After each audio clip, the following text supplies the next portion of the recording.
Masters ఈరోజు నాకు తెలిసిన ఇంకొంత జ్ఞానాన్ని మనం పంచుకుందాం. మొట్టమొదట ఇది సెక్షన్ ఆరంభించారు ముందర நம்முடைய గురువు గారు డాక్టర్ బ్రహ్మర్షి పితామహ పత్రిజీ గారిని మనం నమస్కరించి మహాతార్ టీ వాళ్ళకు కూడా కృతజ్ఞతలు తెలుపుకుంటూ ఈ సెక్షన్లో ఉండే అందరికీ నమస్కారాలు తెలుపుకుంటూ మనం దీన్ని ఆరంభిద్దాం. మనం తెలుసుకునే ఈ జ్ఞానం పేరు ధ్యాన నవరత్నాలు. మాస్టర్స్ మీరు చూసారంటే మన Patri garu pyramid spiritual societies movement ఆరంభించారు. Okay, pyramid spiritual society movement ఆరంభించడానికి ముందర ఏమిటి ఆ ఫండమెంటల్ ప్రిన్సిపల్స్, ఒక్కొక్క దానికి కొన్ని సూత్రాలు ఉంటాయి కదా, ఆదర్శ సూత్రాలు. దాంట్లో ముఖ్యమైనది ఏమిటంటే ఈ ధ్యాన నవరత్నాలండి. ఈ ధ్యాన నవరత్నాలే మొట్టమొదట బోధించిన బోధ పత్రి గారు. దీని మీదే మన పిరమిడ్ సొసైటీ మొత్తం నిర్మించబడింది. అంటే ఈ ధ్యాన నవరత్నాలు మన యొక్క పిరమిడ్ సొసైటీకి పునాది అనమాట. అంతే, ఆ విధంగా మనం తీసుకోవాలి. చాలా చాలా కాకపోతే ఏంటంటే పత్రిక గారు సింపుల్గా చెప్పేశారు, ఒక్కొక్క రత్నం పేరు చెప్పేశారు క్లీన్గా. ఇప్పుడు నేను బేసిక్గా నా యొక్క జీవిత ఎక్స్పీరియన్స్ అవుతాను మీతో చాలా షేర్ చేసుకున్నాను నేను. ఓకే, దానివల్ల బేసిక్గా నేను ఇంజనీర్, నేను వచ్చి నమ్మను. చెప్పేది ఏంటో నాకు ప్రూఫ్ కావాలి, ప్రతిదానికి సాక్ష్యం కావాలి.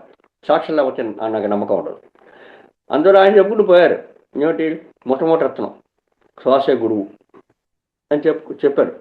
శ్వాసల గురువు అవుతుంది? ఈ ప్రపంచంలో చాలా మంది గురువులు ఉన్నారు, ఏవో చెప్పిస్తున్నారు. శ్వాస గురువు అవుతుంది ఎక్కడైనా? నమ్మేగారు, నమ్మకం లేదు, అంతే.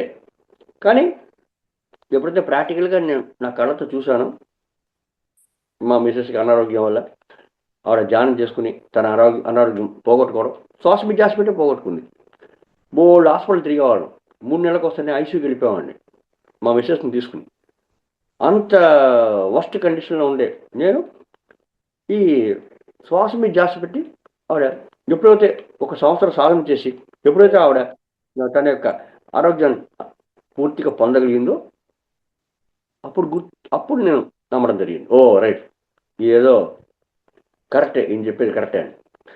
అయినా కూడా ఇంకా కూడా నాకు స్వయంగా అనుభవం రావాలి, అవును కదా, అప్పుడే మనం స్వీకరించడానికి అవుతుంది. అప్పుడు నేను ధ్యానంలో కూర్చుంటే నాకు వచ్చిన క్లారిఫికేషన్, ఇంకా క్లారిటీ, దాని గురించి ఇంకా క్లారిటీ వచ్చింది. ఆ క్లారిటీ వచ్చిన విషయాలే నేను మీతో పంచుకున్నాను. ఈ శ్వాస గురువు అనేది మొట్టమొదటి రత్నం అని చెప్పాను. ఎందుకు శ్వాసని గురువుగా తీసుకోవాలి? దానికి మనం 4 గుణాలు చెప్పుకున్నాం. మన 1 పైసా తీసుకోకూడదు, ఆధ్యాత్మిక గురువు 1 పైసా తీసుకోకూడదు, శ్వాస మనకి 1 పైసా తీసుకోవట్లేదు, తీసుకుంటే ఏమవుతుంది ఆ లెక్కలన్నీ మనం తెలుసుకున్నాం ఆల్రెడీ.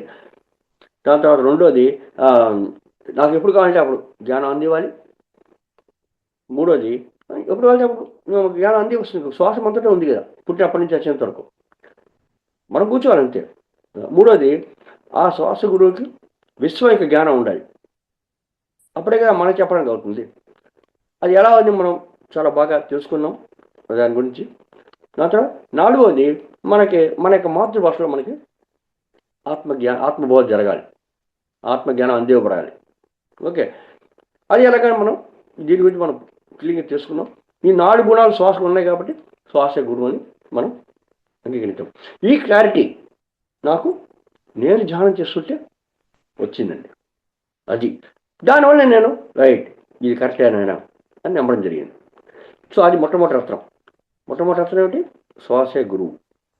రైట్, ఇప్పుడు గురువు గారిని పట్టుకున్నాం, తెలిసిపోయింది ఎవరు గురువు గారు మనం అంగీకరించాలి అనే విషయం మనం క్లారిటీ తెలిసిన తర్వాత మరి ఆ గురువు గారితో మనం సమయం వెచ్చించాలి అక్కర్లేదా?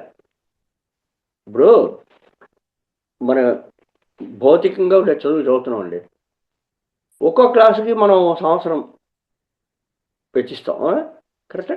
ఒకటో క్లాస్ చదవాలంటే 9 నెలలు క్లాస్ ఉంటుంది, అంత 3 నెలలు హాలిడే ఉంటాయి. మొత్తం మీద ఒకటో క్లాస్ నుంచి రెండో క్లాస్కి మనం వెళ్ళాలంటే 1 year మీరు చదువుకోవాలి, చదువు నేర్చుకోవాలి ఆ గురువుతోటి ఉండి. భౌతికమైన చదువు చదవడానికి మనం ఒక్కొక్క క్లాసు పాస్ అవడానికి 1 సంవత్సరం మనం సమయం వెచ్చిస్తున్నాం కదా. మరి +2 అంటే 12 years, దాని తర్వాత హైయర్ సెకండరీ 12 years, దాని తర్వాత గ్రాడ్యుయేషన్ అంటే ఇంకొక 4 years, 16 years, మినిమం 16 సంవత్సరాలు మన జీవితంలో మనం భౌతిక చదువు కోసం పెడుతున్నామండి. మరి ఎల్కేజీ, యూకేజీ, దాని తర్వాత మీరు నర్సరీ ఇవన్నీ చూసుకుంటే 20 సంవత్సరాలు అయిపోయింది. పుట్టినప్పటి నుంచి 20 సంవత్సరాలు మనం చదువు కోసం పెడుతున్నాం కదా.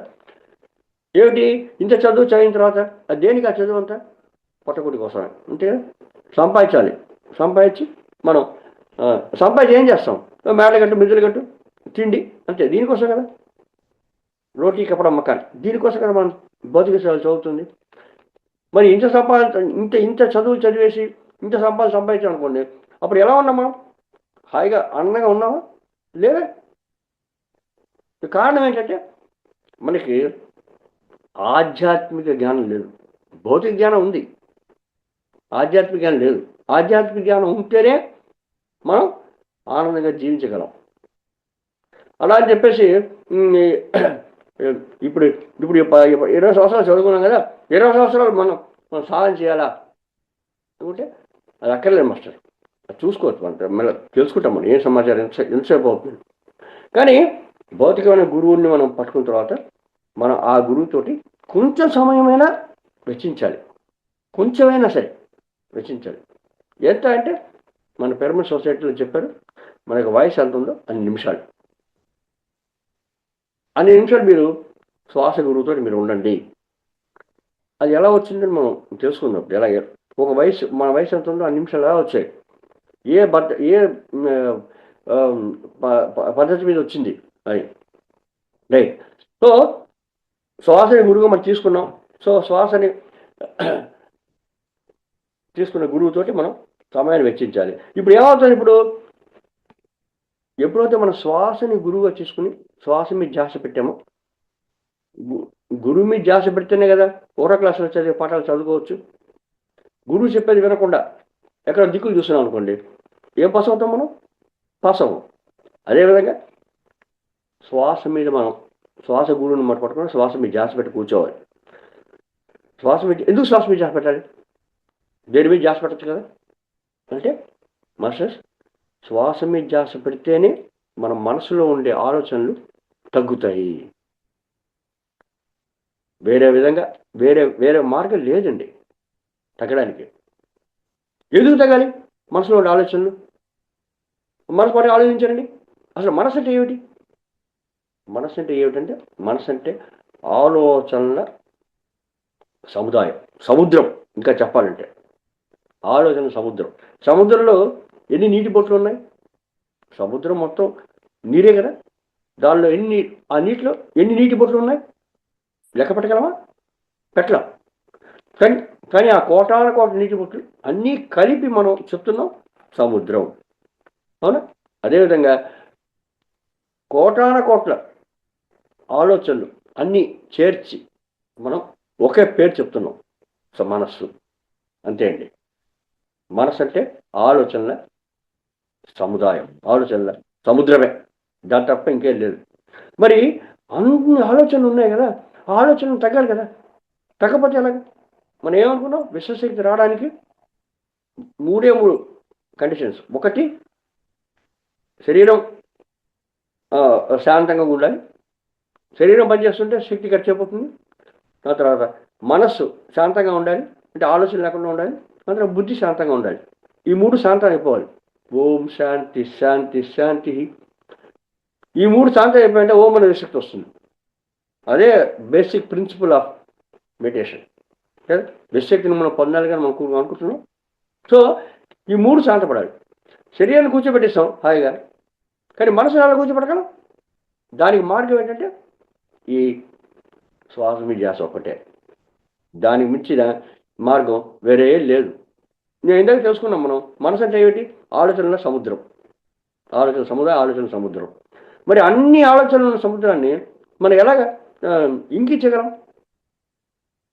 ఆలోచన లేకుండా చేయగలం, దాంతో ఫైట్ చేయగలమా?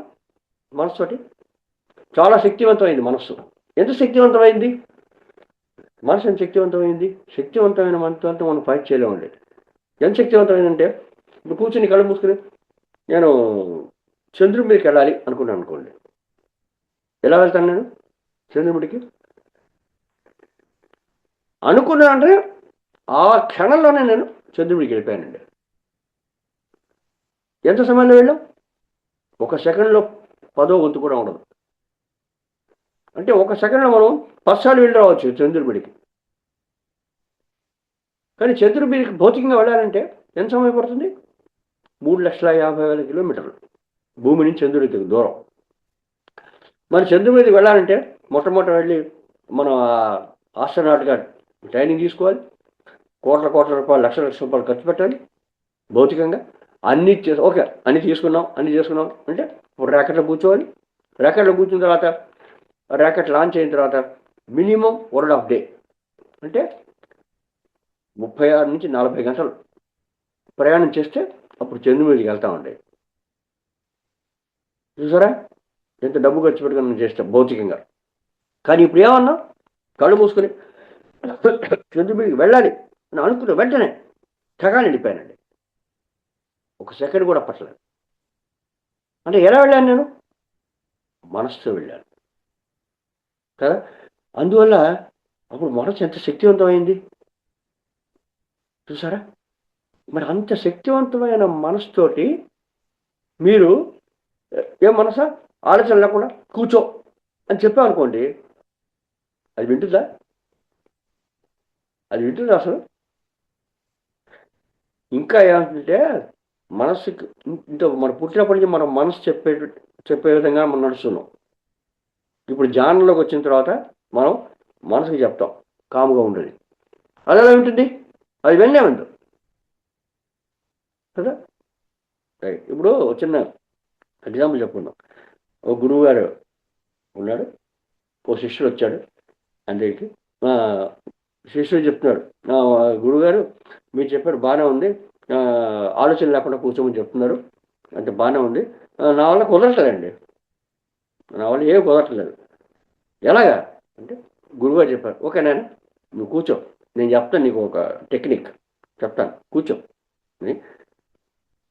కళ్ళు మూసుకు కూర్చో. నువ్వు ఈ ప్రపంచంలో ఏ విషయం గురించైనా నువ్వు ఆలోచించవచ్చు. ప్రపంచంలో ఎన్ని విషయాలు ఉన్నాయి ఆలోచించడానికి, దేని గురించైనా ఆలోచించు, కానీ ఒక కోతి గురించి మాత్రం ఆలోచించకూడదు. అంతే, ఒక కోతి గురించి మాత్రం ఆలోచించకు, మిగతా ఏ విషయంలో గురించి ఆలోచించు, కూర్చో కళ్ళు మూసుకొని అన్నాడు. సరే ఓకే, శిష్యుడు కూర్చున్నాడు. కళ్ళు మూసుకు గంట అయింది, 2 గంటలు అయింది, 3 గంటలు అయింది. 3 గంటలు అయిన తర్వాత నేను వచ్చి ఓకే చెప్పిన తర్వాత కళ్ళు తెరవకూడదు. ఓకే 3 గంటలు అయింది. 3 గంటలు అయిన తర్వాత వచ్చి గురువుగారు శిష్యుని లేపారు. ఏమైంది, నేను చెప్పినట్టు చేసావా? ఏ ఆలోచన లేకుండా దేని గురించి ఆలోచించు అని చెప్పాను కదా. ఏంటి గురుగారు మీరేం చెప్పారు నాకు? ఏం చెప్పాను నేను? ఒక కోతి గురించి తప్ప మిగతా దేని గురించి నన్ను ఆలోచించవచ్చు అలా చెప్పారు కదా. కానీ ఈ 3 గంటల సేపు నేను కూర్చున్నానండి, మొత్తం ఆలోచన మొత్తం కోతి మీద వచ్చేసిందండి అన్నాడు. ఏంటయ్యా ఇది, ప్రపంచంలో ఎన్ని విషయాలు ఉన్నాయి ఆలోచించడానికి, ఆ విషయం మీరు ఆలోచన చెప్పారు కదా, ఒక కోతి తప్ప అని చెప్పాను కదా. కానీ మీరు చెప్పారు గురువుగారు, కానీ కోతులే మొత్తం 3 గంటల కోతుల మీద ఆలోచనలు వచ్చాయి, దాని గురించి వేరే ఆలోచన రాలేదు. అదేనా మనసు అంటే? మనం ఏది వద్దు అంటామో అది చేస్తుంది, కావాలంటుంది. ఏది కావాలంటామో అది వద్దు అంటుంది. అంటే మన ఎస్ అంటే నో ఉంటుంది, నో అంటే ఎస్ అంటుంది. ఎందుకంటే మనసు శక్తివంతమైంది, దాన్ని మనం కంట్రోల్ చేయలేమండి, దాంతో ఫైట్ చేయలేమండి, ఫైట్ చేసి కంట్రోల్ చేయలేం. మరి ఇంకేమిటి, వేరే దారి ఏమిటి? ఒకసారి ఇంకో చిన్న ఉదాహరణ చెప్పుకుందాం. మనం దాన్ని ఎలా కంట్రోల్ చేయాలి, ఏం చేయాలి, ఏ మార్గం ఉంది అంటే, ఇంకొక ఉదాహరణ ప్రకారం మనకి పంచపాండవులు తెలుసు. భీముడు, ధర్మరాజు, అర్జునుడు, ధర్మరాజు, భీముడు, అర్జునుడు, నకులుడు, సహదేవుడు తెలుసు. దానిలో భీముడు రెండోవాడు. ఎంత శక్తివంతమైన వాడు!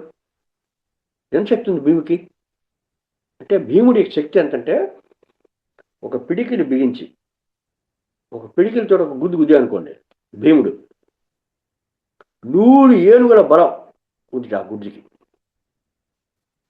ఒక ఏనుగు వచ్చి ఒక తొండంతో ఒక తోస్తేనే మనం ఎక్కడ పడతామో తెలియదు కదా. అలాంటిది 100 ఏనుగుల బలం ఒకే ఒక గుద్దు గుద్ది అంటే మనకి వచ్చేస్తుందండి. భీముడికి అంత బలం ఉందండి. మరి అంత బలం ఉన్న భీముడితోటి దగ్గరికి వెళ్ళి మీరు భీముడిని పట్టపగలు అందరూ చూస్తుండగా వెళ్ళి వీపు మీద ఢామ్మను ఒక దడు వేసి ఆయన దగ్గర నుంచి దెబ్బలు తీసుకోకుండా మనం తిరిగి రావాలండి.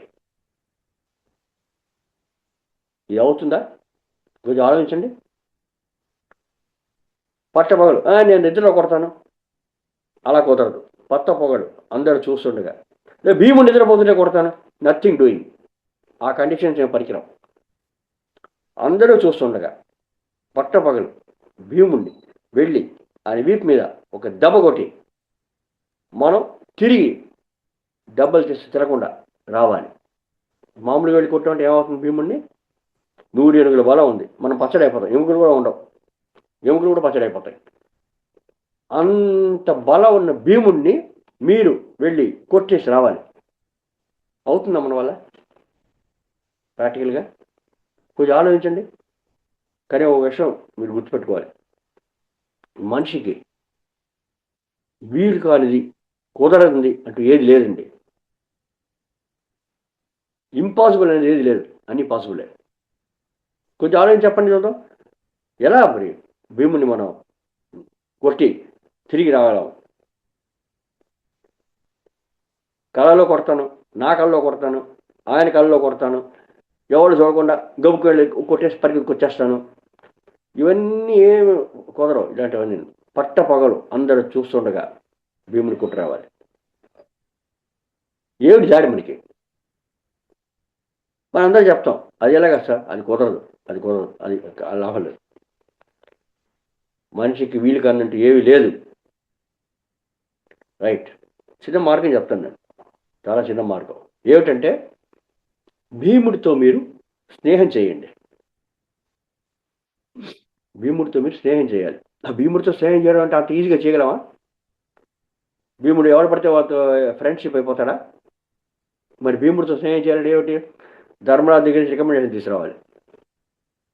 లేదా భీముడికి ముందుకెళ్ళి కాళ్ళ వెళ్ళబడి, నాయన నువ్వు ఉంటే నాకు చాలా ఇష్టం ఆయన బాగా పొగిడి, ఏదో చాలా చాలా చాలా ప్రాసెస్ ఉంది దానికి. సో ఓకే, మొత్తం మీద ఏదో విధంగా మీరు ధర్మరాజు రికమెండేషన్ తీసుకున్నారు, లేదా భీముడి కాళ్ళ వెళ్ళబడి పొగిడి అతన్ని మెప్పించారు. మొత్తం మీద భీముడితోటి మనం ఫ్రెండ్షిప్ చేసాం, సఖ్యం చేసాం. ఎంత సఖ్యం చేసామంటే భీముడు భుజం మీద చెయ్యి వేసుకుని మనం వెళ్ళగలిగే. ఫ్రెండ్ ఎలా ఉంటారండి? ఫ్రెండ్స్ ఎలా ఉంటారు? భుజం మీద చేసుకెళ్తారు కదా. అంత ఫ్రెండ్షిప్ మనం భీముడితోటి అలవర్చుకున్నామండి. దానికి సమయం కావాలి. మస్టర్స్ నార్మల్గా అవ్వదు, అది సమయం కావాలి. దానికి చాలా నాకు ఐడియాస్ కావాలి, సమయం కావాలి. మొత్తం మీద ఎలా అవుతాయి? మొత్తం మీద సమయం స్పెండ్ చేసి మనం భీముడితోటి మనం ఫ్రెండ్షిప్ చేసుకున్నాం. భుజం మీద చేసుకుని వెళ్ళేంత ఫ్రెండ్షిప్ అయింది భీముడికి.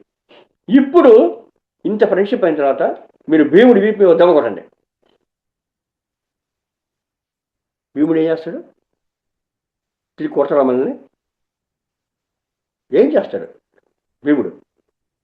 వెంటనే చూస్తాడు, ఏంటి ఆయన ఏదో మనం బాగా ఫ్రెండ్ మనం కొడుతుంటాం కదా, టమాల్ని తిరిగి కొడతాడు. ఏ ఫ్రెండ్ అయినా కొట్టడు. కానీ భీముడు మనం కొట్టామంటే అప్పుడు భీముడు మనం కొట్టడు. కొట్టకుండా ఏంటి ప్రాబ్లం ఏంటి? నిన్నేవాళ్ళైనా ట్రబుల్ చేస్తున్నాడా చెప్పు, వాళ్ళు వాయి చేస్తాడంటాడు. చూసారా, మనమేమో భీముని కొడితే భీముడు మనం తిరిగి కొట్టకుండా మనకి హెల్ప్ చేస్తా అంటున్నాడు. నీకు ఎవరైనా ప్రాబ్లమ్స్ చెప్పు, అందుకోసం నేనేమైనా హెల్ప్ చేయాలా నీకు అని రివర్స్గా మాట్లాడాడు.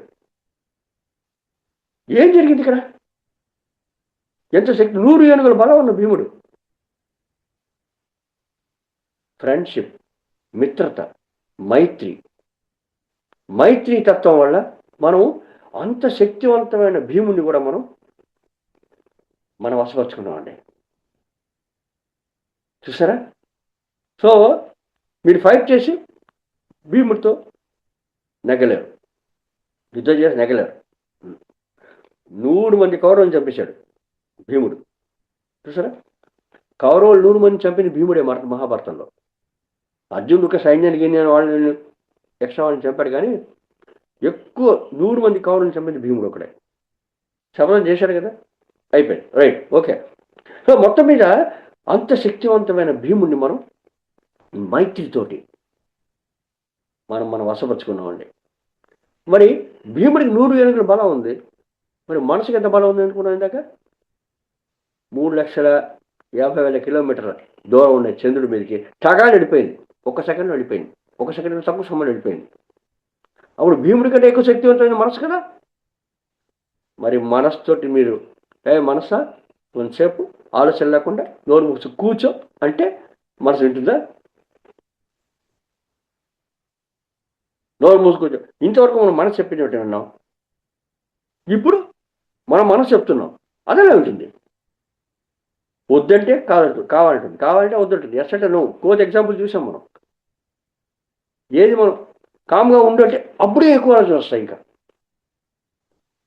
మనందరికీ చాలా అనుభవం ఉంటుంది. ధ్యానంలో మామూలుగా కూర్చుంటే ఎన్ని ఆలోచనలు వస్తాయో దానికంటే ధ్యానంలో కూర్చుంటేనే ఇంకా ఎక్కువ ఆలోచనలు వచ్చేస్తుంటాయి. మనందరికీ అనుభవం ఉంది. అరే ఇదేంట్రా, ఏది కారణం ఏంటంటే మనం మనసు చెప్తున్నాం కాము కూర్చో కొంతసేపు అని చెప్పేసి. అది విందు నేను శక్తివంతమైంది. ఈ సృష్టిలో మొత్తం సృష్టి లోపల శక్తివంతమైనది ఏమిటంటే మనసే అండి. మరి ఆ మనసుతో మనం ఎలా ఫైట్ చేస్తాం?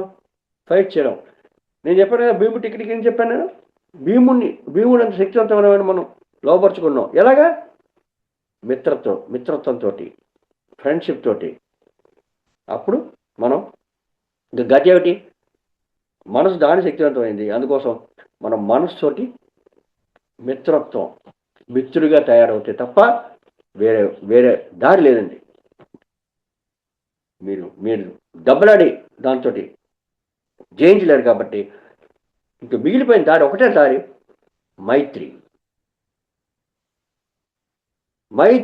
అంతే, వేరే దారి లేదు. సో భీముడితో మిత్రత్వం చెప్పడానికి మనం ఎంత సమయం స్పెండ్ చేసాం? మరి మనస్సుతోటి మిత్రత్వం చేయాలి కదా. అప్పుడు సమయాన్ని మనం వెచ్చించాలి. మనసు ఇచ్చో వచ్చేట్టు వెళ్ళిపోతుంటుంది, డీమ్లో వెళ్ళిపోతుంటుంది. అలా వెళ్ళిపోయినా కూడా మనం చాలా సహనంతో మనం సాధన చేయాలి. సమయాన్ని వెచ్చించాలి. సమయమే సాధన. ఎంతో వారం చేస్తుంది. మనసు ఇష్టం వచ్చి పోతుంది, వాళ్ళ ఆయన శ్వాసం చేసిపెట్టు, తబాలని వెళ్ళిపోతుంది, వాళ్ళ శ్వాసం చేసిపెట్టు. ఇలాగా మనం సాధన చేసామంటే శ్వాస అనే గురువుతోటి మనం సమయాన్ని వెచ్చించి మన సాధన చేయాలి.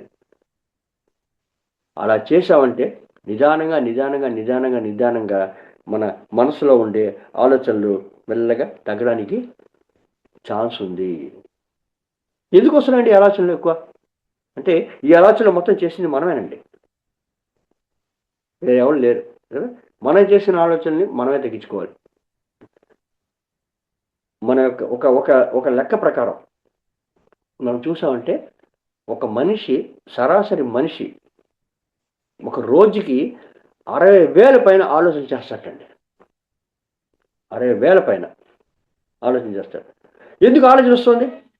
ఆలోచన రానికి కారణం ఏమిటి అంటే ప్రతి ఒక్క ఆలోచన కార్యంగా మారాలి అనే తపంతో వస్తుంటండి. ప్రతి ఆలోచన ఏ వచ్చినా కూడా కార్యంగా మారిపోవాలి. కానీ అలా మారిపోతున్నాయా? లేదే. ఆలోచనలు వచ్చేస్తున్నాయి, కార్యంగా మాట్లాడలేదు. మరి కార్యంగా మారిన ఆలోచనలన్నీ ఏమవుతున్నాయి? అవన్నీ రింగ అని మన బుర్ర మీద తిరుగుతూనే ఉంటాయి. చూసారా? మరి అన్ని ఆలోచనలు ఇంకో చిన్న ఉదాహరణ పెట్టుకున్నాం అనుకోండి. ఇప్పుడు మన మన ఇంట్లో మన లేడీస్ అంతా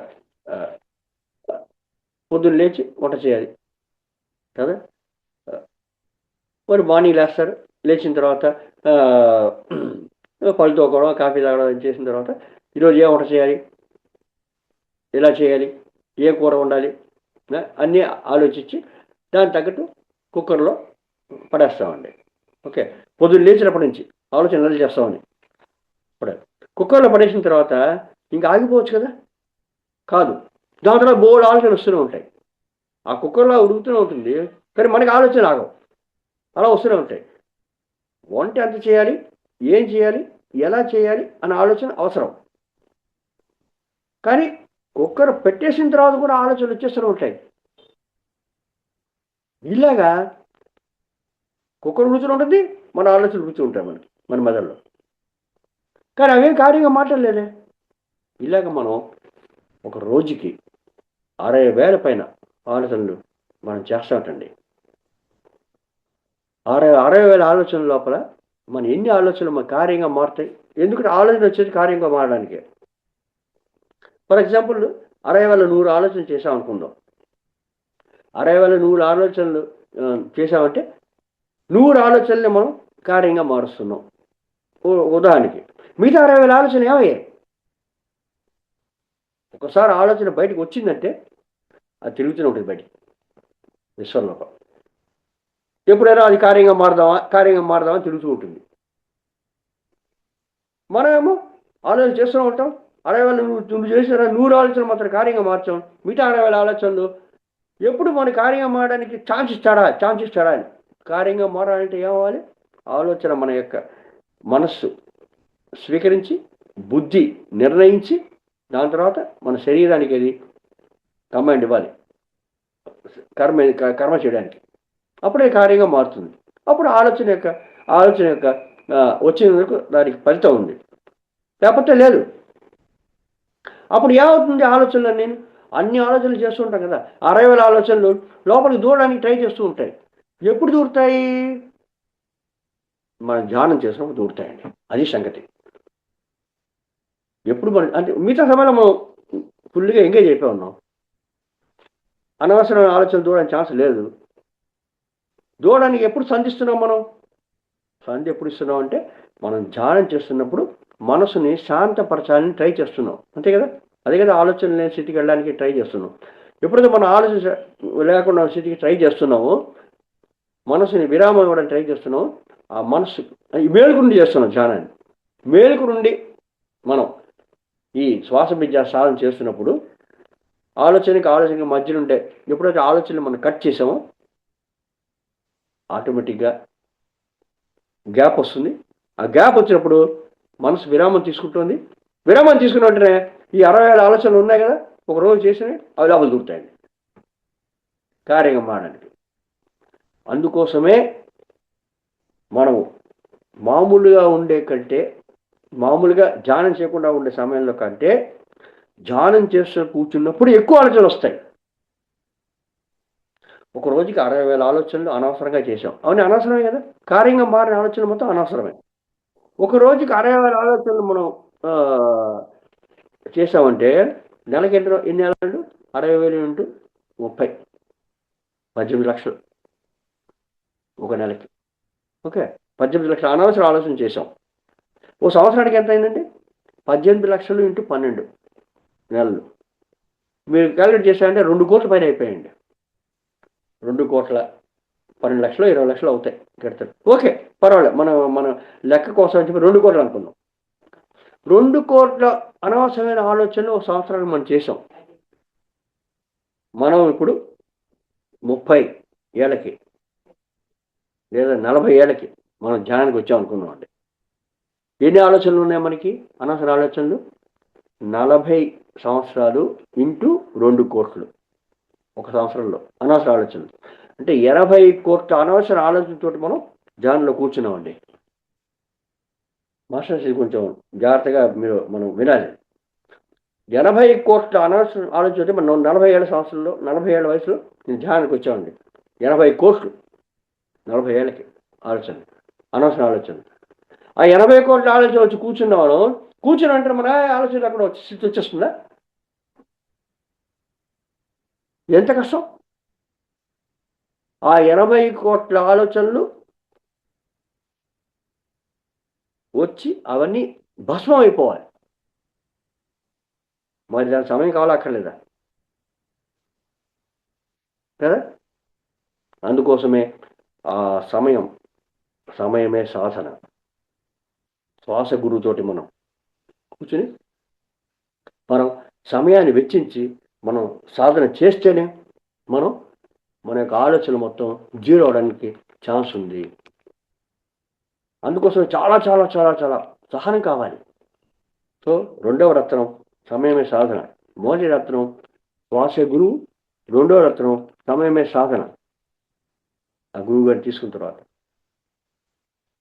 ఇందాక మనం తెలుసుకున్నాం, మనస్సు చాలా చాలా చాలా చాలా శక్తివంతమైంది. అది మామూలుగా మన యొక్క మాట విందు. మన ఎస్ అంటే నో అంటే నో అంటే ఎస్ అంటుంది. దాంతో మనం ఫైట్ చేసి మనం విజయాన్ని సాధించలేం. అందువల్ల మిగిలిపోయిన దారి ఏమిటంటే మైత్రి. ఆ మైత్రి అనేది సమయాన్ని మనం వెచ్చించి మనం సాధన చేయాలి. ఏం సాధన చేయాలి? మనస్సు ఫ్రెండ్షిప్ చేయడమేనండి, అంతే. అది పరిగెడుతుంది, మళ్ళీ వెనక్కి తీసుకురావాలి. ప్లీజ్ కొట్టలేం, దాన్ని తిట్టలేం. అది పరిగెడుతుంది, ప్లీజ్ శ్వాసను గమనించి మళ్ళీ ఎక్కడ ఏం చేస్తుందండి అది. మన ఆలోచనలు ఎలా ఉంటాయంటే మీరు జాగ్రత్తగా గమనించారంటే మనస్సు ఎప్పుడు ఒకటి గడిచిపోయిన విషయాల గురించో, అంటే భూతకాలంలో లేదా భవిష్యత్ కాలంలో జరగబోయే విషయాల గురించో ఆలోచిస్తూ ఉంటుందండి. ఇదే మనసు యొక్క పని. భూతకాలంలోనో లేదా భవిష్యత్ కాలంలో ఉంటుంది, వర్తమాన కాలంలో ఉండదండి మనసు. వర్తమాన కాలంలో మనసు ఉందనుకోండి, అసలు మనస్సుకి ఆలోచించాల్సిన అవసరమే లేదండి. మాస్టర్స్, ఇది చాలా ముఖ్యమైన విషయం. చూసా మన ఆలోచనలు 60,000 ఆలోచనలు చెప్పాను కదా. 60,000 ఆలోచనలో ఒక రోజుకి మీరు చూసుకున్నారంటే 100 ఆలోచనలో 90% భూతకాలంలో, మిగతా 10% భవిష్యత్ కాలంలో ఉంటాయండి, అంతే. అంటే 60,000 ఆలోచనలు మనం తీసుకున్నామంటే వర్తమాన కాలంలో ఆలోచనే ఉండదండి. ఎక్కువ భాగం 80%, 80-90% భూతకాలంలో ఉంటుంది. అంటే 60,000 ఆలోచనలు అంటే 2 కోట్ల ఆలోచనలు సంవత్సరం చేసామంటే ఆ 2 కోట్ల ఆలోచనలో 2 కోట్లు ఇంటూ 80% అంటే లేదా 90% అంటే 9-2-18 1.8 crores. 1,80,00,000 ఆలోచనలు ఒక సంవత్సరానికి భూతకాలం గురించి ఉంటాయి. మిగతా ఉండే 20 లక్షలు భవిష్యత్ కాలం నుంచి ఉంటాయండి. అలాగే 40 సంవత్సరాలకు వచ్చాం కాబట్టి దాన్ని 80 కోట్లు లెక్క వేసుకోండి. అప్పుడు ఈ ఆలోచనలు ఉన్నాయి. దాని వాటిని అన్ని ఆలోచనల్ని మనం భస్మం చేసేయాలి. అలా భస్మం చేస్తేనే మనం ఆలోచన లేని స్థితికి వెళ్ళడానికి ఛాన్స్ ఉంది. మరి సమయం కావాలక్కర్లేదా? సమయమే సాధన. మరి అలా చేసేప్పుడు చాలా చాలా సహనం కావాలండి మనకి. ఎందుకంటే అంత తొందరగా మనసు మన కంట్రోల్లో ఉండదని చెప్పాను కదా. చాలా సహనంతో ఈ కార్యాన్ని సాధించాలి మనం. భూతకాలంలోకి లేదా భవిష్యత్ కాలంలో వెళ్ళిపోతుంటుంది మనసు, టగాల్ టగాల్ టగాల్ టగాల్ టగాల్. అప్పుడు మనం అది ఈ శ్వాస మీద ధ్యాస పెడితే ఎలాగండి కంట్రోల్ అవుతుంది అని మీరు అడగవచ్చు. శ్వాస మీద ధ్యాస అనేది సరియైన విధంగా శ్వాస మీద ధ్యాస పెట్టాలి. సరైన విధంగా శ్వాస మీద ధ్యాస అంటే ఏమిటి? మీకు చిన్న టెక్నిక్ చెప్తాను. మీకు చాలామందికి ఆలోచన వచ్చేస్తున్నాయి సార్. ఎప్పుడు ఎందుకు ఆలోచన వస్తుందని చెప్పాను కదా. 1 సెకండ్ గ్యాప్ ఇచ్చినా కూడా ఆలోచనలు దూరిపోతాయి. మన శ్వాసని సరైన శ్వాస మీద ధ్యాస అంటే ఎలా ఉండాలి అంటే మాస్టర్స్, మన శ్వాస అంటే ఏమనుకుంటున్నారు మీరు? శ్వాస ఎలా తీసుకుంటున్నాం మనం? లోపలికి పీలుస్తున్నాం, బయటకు వదిలిపెడుతున్నాం, లోపలికి తీస్తున్నాం, బయట వదిలిపెడుతున్నాం. అంతే కదా శ్వాస, అంతే కదా. కానీ అలా కాదండి. మీరు శ్వాసను జాగ్రత్తగా గమనించారంటే, మాస్టర్స్ ఇది ఆలోచనలు తగ్గడానికి ఓ టెక్నిక్. ఓకే, మనం శ్వాసని మీరు జాగ్రత్తగా గమనించారంటే, లోపలికి గాలి తీసుకుంటున్నాం, అది ఉచ్ఛ్వాసం. ఓకే, 5 సెకండ్లు తీసుకుందాం అనుకుందాం, ఉచ్ఛ్వాసం. లోపలికి తీసుకున్న తర్వాత వెంటనే బయటకు వదిలిపెట్టామండి. నిశ్వాసం వెంటనే బయటికి రాదు. ఒక చిన్న విరామం వస్తుందండి, చాలా అల్పమైన విరామం వస్తుందండి.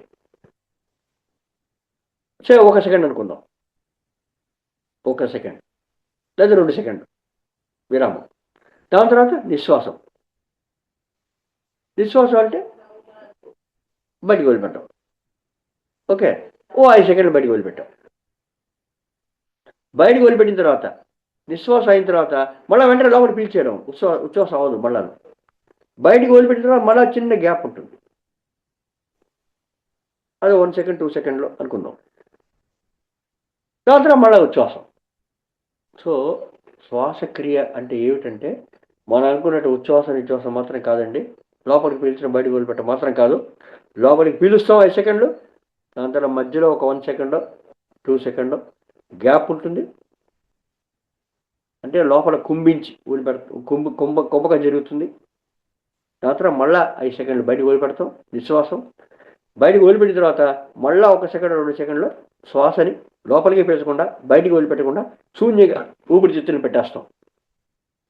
సో శ్వాసక్రియ అంటే ఉచ్ఛ్వాసం 5 సెకండ్లు, 1 సెకండ్ 2 సెకండ్లో కుంభకం, రేచకం, నిశ్వాసం 5 సెకండ్లు, దాని తర్వాత శూన్యకం 1 సెకండ్ 2 సెకండ్లో. సో ఉచ్ఛ్వాసము, కుంభకం, నిశ్వాసం, రేచకం, ఇవి 4 స్టెప్పులు కలిపి మన శ్వాస అండి, ఒక సైకిల్ అండి. ఓకే, ఎందుకు చెప్పారంటే శ్వాస బీజాలు పెట్టేవాడు మనం ఏం చేస్తాము అనే విషయం గురించి నేను కొంచెం డీటెయిల్గా చెప్తున్నాను. ఇప్పుడు ఉచ్ఛ్వాసాన్ని మనం శ్వాస బీజాస్ పెట్టమని చెప్పాం, రైట్. ఓకే, ఉచ్ఛ్వాసాన్ని గమనిస్తామండి. 5 సెకండ్లు ఉంది కదా, 5 సెకండ్స్ కొంచెం టైం ఎక్కువ, అందుకోసం ఉచ్ఛ్వాసం గమనిస్తాం. ఆ ఉచ్ఛ్వాసం వచ్చిన తర్వాత, పూరకం అయిన తర్వాత, ఆ మధ్యలో వచ్చే 1 సెకండ్ గ్యాప్ ఉంది కదా, దాన్ని గమనించామండి. ఇది చాలా తక్కువ సమయం, నిశ్వాసం వచ్చేస్తుంది. ఎప్పుడైతే ఉచ్ఛ్వాసాల తర్వాత వచ్చే గ్యాప్ను మనం గమనించలేదో, ఆ గ్యాప్ లోపల వచ్చిందిగా మనసులో 2 కోట్ల ఆలోచనలు సంవత్సరాలు అని చెప్పాను. 80 కోట్ల ఆలోచనలతోటి మనం కూర్చున్నాం 40 ఏళ్ల వయసులో ధ్యానం లోపల. అప్పుడు ఏమవుతాయి, ఎక్కడ గ్యాప్ ఉందో అని చూస్తుంటుంది. మనం మనసుతోటి ఉచ్ఛ్వాసాన్ని గమనిస్తాం, 5 సెకండ్లు ఉంది కాబట్టి. దాని తర్వాత వచ్చే ఆ చిన్న అల్పమైన విరామాన్ని మనం గమనించకపోతే ఏమవుతుందంటే, ఈ ఆలోచనలు తప్పని ఆ విరామంలో దూరుతాయండి. చూసారా, ఇప్పుడు ఒక ఆలోచన రావడానికి ఎంత సమయం పడుతుంది? ఇందాక మనం అనుకున్నాం, చంద్రుడి మీదకి వెళ్ళాను అనుకున్నాను. ఎంతసేపట్లో వెళ్ళాను? 1 సెకండ్లో సగం టైంలో వెళ్ళిపోయాను నేను. అంటే 1 సెకండ్ గ్యాప్ వచ్చిందంటే, మనం శ్వాసని గమనించకపోతే ఆ ఉచ్ఛ్వాసానికి నిశ్వాసానికి మధ్యలో ఉండే గ్యాప్ 1 సెకండ్ లేదా 2 సెకండ్లు అనుకున్నామంటే, ఆ 2 సెకండ్ల గ్యాప్ లోపల మనకి 10 ఆలోచనలు వచ్చేస్తాయండి. ఒక్క ఆలోచన వస్తేనే మనం తట్టుకోలేము. 10 ఆలోచనలు వచ్చాయనుకోండి, ఇంకా ఆలోచనల సముద్రంలో పడిపోతామండి. అలా ఆలోచన వచ్చేనే వస్తాయి. ఎలాంటి ఆలోచనలు వస్తాయి? భూతకాలము లేదా భవిష్యత్ కాలం, వాటి గురించి వస్తుంటాయి. వర్తమాన కాలం నుంచి రాదు. వర్తమాన కాలం అంటే మన శ్వాసని గమనించాలి. ఆ గ్యాప్లో మనం వదిలేటప్పటికి ఆ గ్యాప్ లోపల 10 ఆలోచనలు దొరుకుతాయి. అదేవిధంగా నిశ్వాసం మళ్ళీ 5 సెకండ్లు. చాలాసేపు అయిపోయిన తర్వాత అయ్యో మన ఆలోచన వస్తున్నాయని చెప్పేసి మళ్ళీ గబుక్కని మనం శ్వాస చేసి పెట్టి మళ్ళీ సేమ్ అదే నిశ్వాసం గమనిస్తే 5 సెకండ్లు 6 సెకండ్లు ఉంది కాబట్టి, మళ్ళీ నిశ్వాసం తర్వాత వచ్చే ఆ శూన్యకం గ్యాప్ ఉంది కదా, దాన్ని మనం వదిలేస్తాం. మళ్ళీ దానిలో తప్పుడు ఆలోచనలు దూరిపోతాయి. దూరిపోయినంటే మనం ఆలోచన సముద్రంలో పడిపోతాం. అలా ఆలోచన వచ్చేస్తూ ఉంటాయి. వచ్చిన తర్వాత అరగంట, గంట, ఒకసారి గంట కూడా అయిపోతుంది. అయిపోయిన తర్వాత గబుక్కని మనకు తెలివి వస్తుంది. ఉన్నట్టు తెలివి అంటే నిద్రపోతున్నామని కాదు, ఎరుకు వస్తుంది. అరే ఆలోచన చేస్తుంది, మరి ఆలోచనలు కట్ చేయాలి అని అప్పుడు కట్ చేస్తాం. మళ్ళీ అప్పటికి సమయం బోల్త అయిపోతుంది. మాస్టర్స్ ఇదే జరుగుతుంది.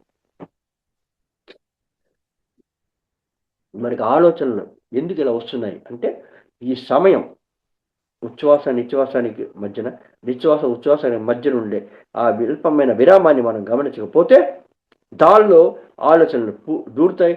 దూరే అంటే ఇంకా నిరంతరం పెద్ద ధారలో వచ్చేస్తూనే ఉంటుంది. ధార అంతే, ఇంకా మనం తట్టుకోలేమండి. వాళ్ళని ఆలోచనలు వచ్చేస్తాయి. తెలివి వచ్చేటప్పటికి మనకి ధ్యాన సమయం అయిపోతుంది. ఆలోచన సముద్రంలో ఉండిపోతాం. మాస్టర్స్ ఇక్కడే మనం అందుకోసమే, ఎందుకంటే వచ్చిన అనవసర ఆలోచనలు మొత్తం దూడడానికి టమా ఎక్కడుంది? ఉచ్ఛ్వాసాన్ని గమనిస్తున్నారు, నిశ్వాసాన్ని గమనిస్తున్నారు, మధ్యలో ఉండే గ్యాప్ గమనించకపోతే ఆ గ్యాప్లో దూరిపోతాయి. ఎందుకంటే ఆలోచనలు, అనవసర ఆలోచనలు వెయిట్ చేస్తూ ఉంటాయి.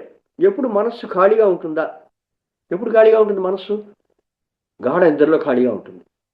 స్వప్నంలో మనకి 3 అవస్థలు ఉన్నాయనుకున్నాం. మరి జాగ్రత్త అవస్థ, స్వప్నావస్థ, సుషుప్నావస్థ.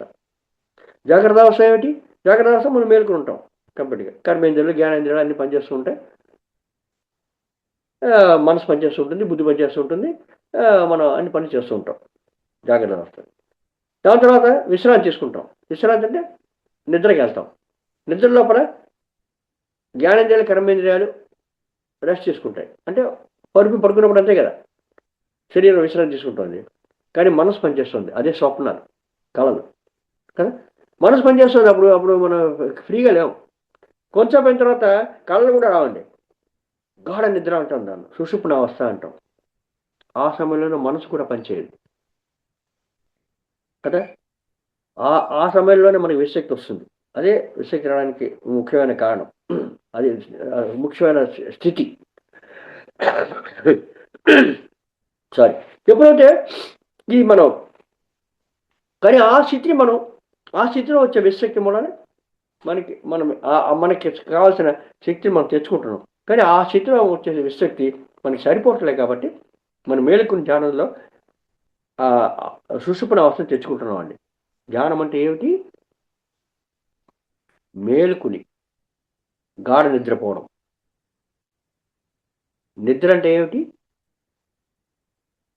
ఎరుక లేకుండా ధ్యానం చేయడం. ఎరుక లేని ధ్యానం నిద్ర. ఎరుకతో ఉండే నిద్ర ధ్యానం. ఓకే మాస్టర్స్, ఇదే డిఫరెన్స్, వేరే లేదు. సో ఇప్పుడు ఏమైంది? ఇప్పుడు మనం ఎరుకతో లేకుండా చిన్నగా విరామాన్ని గమనించకపోతే దానిలో దూరిపోతాయి. ఇంకా వేరే దారి ఏమిటి? ఇంకా వేరే దారి ఏంటంటే, మరి అప్పుడు శ్వాస విధ్యాస అంటే ఏమిటి? శ్వాస విధ్యాస అంటే ఉచ్ఛ్వాసంతో పాటు ఉండాలి. ఎప్పుడు అల్పమైన విరామం వస్తుందో, ఆ అల్పమైన విరామం ఎప్పుడు వస్తుందో, ఎంత సమయం వస్తుందో అంత సమయం దాన్ని గమనించాలి. విశ్వాసంతో పాటు ఉండాలి. దాని తర్వాత వచ్చే అల్పమైన విరామం ఎప్పుడు వస్తుందో, ఎంతసేపు వస్తుందో దాన్ని అప్పుడే గమనించాలి. అది శ్వాస విధ్యాస. అప్పుడు గ్యాప్ ఎక్కడుంది? ఆలోచన లోపల దూరడానికి లేదు కదా. సో ఆ విధంగా మనం పూర్తిగా శ్వాస విధ్యాస అంటే ఇదండి. ఈ విధంగా మనం పెట్టగలిగితే మనం ఆలోచన లేని స్థితికి మనం వెళ్ళడానికి ఛాన్స్ ఉంది. అప్పుడు మీరు అనొచ్చు, ఓకే టెక్నిక్ తెలిసిపోయింది కదా, నేను ఉచ్ఛ్వాసాన్ని గమనిస్తాను. ఉచ్ఛ్వాసాన్ని గమనిస్తూ ఆ అల్పమైన విరామం వస్తుంది మనకు తెలిసిపోయింది కదా, దాని గురించి మీరు ముందర ఆలోచించారు. ఓకే ఉచ్ఛ్వాసం తర్వాత ఈ అల్పమైన విరామం వస్తుంది అని మీరు దాని గురించి ముందరే గమనించారంటే మీరు ఎక్కడున్నారు? మీరు రాని దాని గురించి ముందర ఆలోచిస్తున్నారు. అప్పుడు మీరు ఎక్కడున్నారు? భవిష్యత్ కాలంలో ఉన్నారు. అవును కదా. రాని విషయం గురించి ఆలోచిస్తున్నారు. ఇంకా జరగ ఆ విరామం రాలేదు, ముందర ఆలోచిస్తున్నారు. అంటే ఏమిటి? రాబోయే విషయం గురించి, అంటే భవిష్యత్ కాలంలో ఉన్నారు. చూడండి మాస్టర్స్, చాలా చాలా సింపుల్, అది చాలా చాలా సూక్ష్మమైన విషయం ఇది శ్వాస విధ్యాస అంటే. భవిష్యత్ కాలంలో ఉన్నారు. ఓకే, రైట్, పర్వాలేదు, ఓకే. దాని తర్వాత అల్పమైన విరామం వచ్చింది. ఆ విరామం వచ్చిన తర్వాత దాన్ని గమనించకుండా నిశ్వాసంలోకి వచ్చాం. నిశ్వాసంలోకి వచ్చినప్పుడు అరే, ఆ అల్పమైన విరామాన్ని నేను గమనించలేదే అని నిశ్వాసంలో ఉండే సమయంలో మీరు కానీ అనుకున్నారంటే మీరు ఎక్కడున్నారు? గడిచిపోయింది, ఆ గ్యాప్ వెళ్ళిపోయింది. ఆ వెళ్ళిపోయిన గ్యాప్ గురించి మీరు నిశ్వాసంలో గమనిస్తున్నారు. అంటే గడిచిపోయిన విషయాన్ని మీరు గమనిస్తున్నారు, గుర్తుపెట్టుకుంటున్నారు. అంటే ఎక్కడున్నారు మీరు? భూతకాలంలో ఉన్నారు. చూడండి, చాలా శ్వాస ధ్యాస అనే విషయం చాలా చాలా సూక్ష్మమైంది. ఇది ఇది బ్రహ్మాండమైన టెక్నిక్. ఇది గమనించాలని అంటే విరామాన్ని రావడానికి ముందరే గమనించారంటే భవిష్యత్ కాలంలో, విరామం వెళ్ళిపోయిన తర్వాత దాని గురించి మీరు ఆలోచించారంటే భూతకాలంలో ఉన్నారు. శ్వాస ధ్యాస అంటే ఏమిటి? ఉచ్ఛ్వాసంతో పాటు ఉండి ఆ విరామం ఎప్పుడు వస్తుందో అప్పుడే గమనించి, అంత సమయం గమనించి, నిశ్వాసంతో పాటు ఉండి దాని తర్వాత వచ్చే ఆ శూన్యక స్థితిని ఎంతసేపు వస్తుందో ఎప్పుడు వస్తుందో గమనించి మళ్ళీ ఉచ్ఛ్వాసంతో పాటు మీరు వెళ్ళారనుకోండి, అప్పుడు గ్యాప్ ఎక్కడుంది? ఒక్క సెకండ్ గ్యాప్ కూడా లేదు. అప్పుడు ఆలోచన దూడడానికి ఛాన్స్ ఎక్కడుంది? లేదు. ఇది శ్వాస ధ్యాస అంటే. సో టెక్నిక్ జరిగిపోయింది కదా. ముందర ఒకటి ఆ విరామాన్ని గురించి ముందర ఆలోచించడం, లేదా ఆ విరామం వచ్చిన తర్వాత ఆలోచించడం మనం చేస్తాం. మొట్టమొదట ఇది తెలిసినప్పుడు ప్రాక్టీస్ చేసామంటే పర్వాలేదు, మొట్టమొదట అలాగే ఉంటుంది. కానీ రాను అభ్యాసం కూసు విద్య. రాను ఏమవుతుంది? మనం పర్ఫెక్ట్గా ఉచ్ఛ్వాసంతో పాటు ఉండి, ఆ కుంభక సమయం ఎంత ఉందో అంతే ఉండి, నిశ్వాసంతో పాటు ఉండి, ఆ శూన్యక సమయం ఎంత ఉందో అంతే ఉంటాం. పూరక కుంభక రేచక శూన్యక ఇవి ఆటోమేటిక్గా న్యాచురల్గా ఎలా జరుగుతున్నాయో మన యొక్క శ్వాస మన యొక్క శరీరానికి ఎలా కావాలో అది జరుగుతూ ఉంటుంది. ఆటోమేటిక్గా ఆటోమేటిక్గా జరుగుతున్న శ్వాసని మనం అలాగే గమనిస్తామండి. అప్పుడు ఏ విధమైన ఆలోచన ఎక్స్ట్రా రావడానికి ఛాన్స్ ఉండదు. అది ఆలోచన లేని స్థితి రావడానికి ఛాన్స్ ఉంది. అందుకోసమే శ్వాస మీ ధ్యాస పెట్టాలండి. ఈ విధంగా మీరు శ్వాస మీ ధ్యాస పెట్టి మీరు సాధన చేసామంటే ఆటోమేటిక్గా మనం నిదానంగా మొట్టమొదటి కష్టంగా ఉంటుంది, దానిలో ఏ సందేహం లేదు. అంత తొందరగా మన మనసు మన కంట్రోల్లోకి రాదు కదా. అది లేదా భూతకాలం గురించి లేదా భవిష్యత్ కాలంలోకి వెళ్ళిపోతూ ఉంటుంది. టపాల్. సమయమే సాధన. సమయం వెచ్చించాలి. చాలా సహనంతో ఈ ప్రాక్టీస్ చేయాలి. ఎందుకంటే అన్నిటికన్నా శక్తివంతమైన మనసు అనుకున్నాం, దాంతో మనం ఫైట్ చేయలేం. అట్లీస్ట్ కంటికి కనిపిస్తే మనం ఫైట్ చేయొచ్చు. భీముడు లాంటి వాడు కంటికి కనిపించాడు అనుకోండి, ఓకే, మనం ఫైట్ చేసినా ఆయనతో మన సాధన చేసి ట్రై చేయొచ్చు. కానీ ఇది అలా కాదు కదా, కంటికి కనిపిస్తుంది కదా, ఎంతో శక్తివంతమైంది. మరి దాంతో ఎలా కంట్రోల్ చేస్తాం? ఫైట్ చేసి లాభం లేదు. మైత్రి, సమయమే సాధన. ఎంతో సహనం కావాలండి. సహనమే ప్రగతి. ఏం ప్రగతి ఏమిటి? ప్రగతి అంటే పురోగతి కదా. ఏమిటి ఆ పురోగతి? పురోగతి ఏంటంటే మన ఆలోచన రహిత స్థితి, అంతే. అదే పురోగతి. మనకు కావాల్సింది అదే అండి, వేరేం లేదు. కానీ దానికి ఎంతో సహనం కావాలి. కానీ మనసు ఏం చేస్తుందంటే ధ్యానంలోకి రానివ్వదండి. మనందరికీ ఒక అలవాటు ఉందండి. ఏం చెప్తామంటే ధ్యానంలోకి రండి అన్నాం అనుకోండి, మనం బోల్డ్ సాకులు చెప్తామండి. అయ్యో, మొట్టమొదటి సాకు ఏంటి? టైం లేదండి అంటాం. టైం లేదండి. మీరు టైం లేకపోవడం ఏంటండి? 24 గంటలు ఉంది కదా. 24 గంటల లోపల మీరు ఏం చేస్తున్నారు? ఏం పని చేస్తున్నారు 24 గంటల లోపల? మన ప్రైమ్ మినిస్టర్ మోడీ గారు ఉన్నారు అనుకోండి, ఆయన కూడా 24 గంటలు ఉన్నాయి కదా. ఆ 24 గంటల లోపల ఆయన ఎన్ని పనులు చేస్తున్నాడు? అన్ని పనులు మనం చేస్తున్నావా? లేదే. మరి మనకి 24 గంటలు ఉంది, ఆయనకి 24 గంటలు ఉంది కదా. అన్ని పనులు ఆయన చేస్తుండగా మనం ఎందుకు చేయలేకపోతున్నాం? సరే, మనకి అంత పని చేయడానికి ఛాన్స్ లేదు. అప్పుడు 24 గంటలు వినాలి కదా, సమయం లేదని చెప్తారు. పెద్ద సాకు. ఎందుకంటే ఇది మనసు చేసే పని. ఏదో సాకు చెప్తుంది. చేయనివ్వదు ధ్యానంలోకి మనసు రానివ్వదు తొందరగా. చూసారా? ఎందుకు రానిదండి మనసు ధ్యానంలోకి? ఎందుకు రానిదు అంటే మనసుకి ఎప్పుడు తను చెప్పే మాట వినాలి, వినేవాళ్ళు కావాలి. ఎవరు వింటారు మనసు చెప్పే మాటలు? మనసు చెప్పే మాట ఎవరు వింటారండి? మనసు చెప్పే మాట వినేది మన శరీరం కదా. అది చెప్తూ ఉంటే హాయిగా అన్ని మాటలు చెప్పేట్టు మనం వింటూ ఉంటాం, చేస్తూ ఉంటాం. మనం ఎలా పని చేస్తున్నాం అసలు? మనం చూసామంటే మన పని చేసే విధానం ఏమిటంటే మనం మనం మనకి జ్ఞానేంద్రియాలు ఉన్నాయి. జ్ఞానేంద్రియాలు మనకు తెలిసిందే ఏమిటి? కళ్ళు చూపుడు జ్ఞానం, చెవి శబ్ద జ్ఞానం, వినికిడి జ్ఞానం, నోరు రుచి జ్ఞానం నాలుగుతోటి, చర్మం స్పర్శ జ్ఞానం, ముక్కు వాసన జ్ఞానం. అంతే కదా. అంతే వీటిని జ్ఞానేంద్రియాలు అన్నాం. జ్ఞానం అంటే ఏమిటండి? సమాచారం, ఓన్లీ ఇన్ఫర్మేషన్, అంతే. దాని మించి వెళ్ళలేదు జ్ఞానం అంటే. సో ఇవి జ్ఞానేంద్రియాలు. సో ఈ జ్ఞానేంద్రియాల నుంచి వచ్చే సమాచారం మొత్తం ఎక్కడికి వెళ్తుంది? మనసుకి వెళ్తుందండి. మొత్తం మనసుకి వెళ్తాయి అన్ని సమాచారాలు. మనసులో ఆల్రెడీ అంతకు ముందు ఉండే అనుభవాలతో ఉండే సమాచారాలు కూడా ఉంటాయి కదా. ఆ సమాచారాలు కూడా దానిలో స్టోర్ చేసుకుని ఉంటాయి. సో ఈ జ్ఞానేంద్రియాల నుంచి వచ్చే సమాచారం కూడా తీసుకుని ఈ మొత్తం సమాచారాన్ని మనసు ఏం చేస్తుంటే బుద్ధికి పంపిస్తుందండి. బుద్ధి యొక్క పని ఏమిటి? బుద్ధి పని ఏంటంటే నిర్ణయం చేయడమే, అంతే.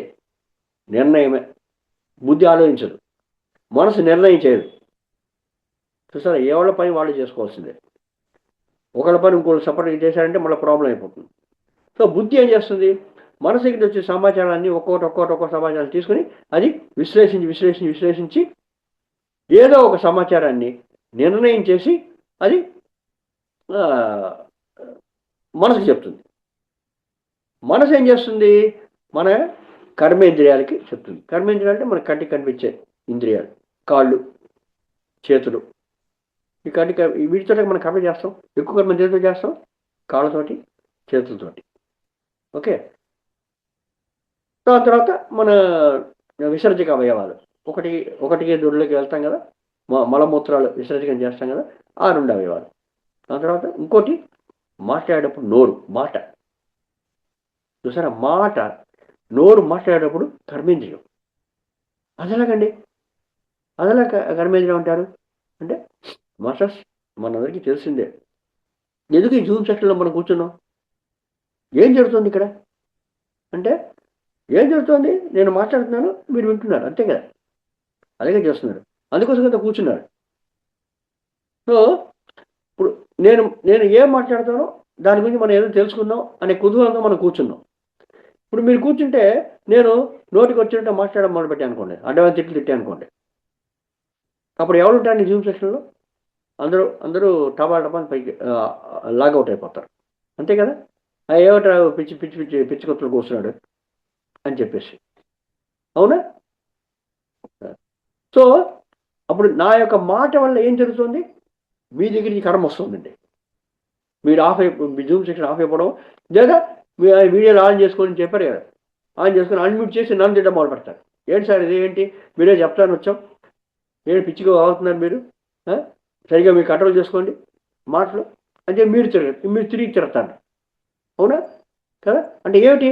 నా యొక్క మాట వల్ల ఎదుటి వ్యక్తిలోంచి కర్మ వస్తుంది. అందువల్ల నోటిలోని మాట మాట్లాడేటప్పుడు కర్మేంద్రియం నోరు. మాస్టర్ మన యొక్క శరీరంలో ఉండే అన్ని భాగాలు మనం తీసుకున్నామంటే 2 పనులు చేసేది ఒకే ఒక అవయవం ఏమిటి అంటే నోరండి. నోరు జ్ఞానేంద్రియంగా పనిచేస్తుంది, రుచి చూస్తున్నాం. కర్మేంద్రియంగా పనిచేస్తుంది మాట్లాడేటప్పుడు. అందువల్లనే జీసస్ క్రీస్తు చెప్పాడు, నీ నోట్లోకి ఏం వెళ్తుందో దాని గురించి వరి లేదయ్యా, నీ నోట్లోంచి ఏది బయటకు వస్తుందో దాని మీద ధ్యాస ఉంచు. నోట్లో ఏం బయటకు వస్తుంది? మాట. దాన్ని బట్టి కదా కర్మ వస్తుంది బయటికి ఇంకో వ్యక్తిలోంచి. నోట్లోపలికి ఏం వెళ్తుంది? నోట్లోకి ఏం వెళ్ళలేదు. నోట్లో వెళ్ళే వాటి వల్ల ఏం జరుగుతుంది? నోట్లో వెళ్ళేది ఆహారం. మేము మనం ఏ ఆహారం తింటున్నామో దాని తగ్గట్టు అది మన కడుపులోకి వెళ్తుంది, అంతే కదా. కడుపులోకి వెళ్ళి దాని తగ్గట్టు అది పనిచేస్తుంది.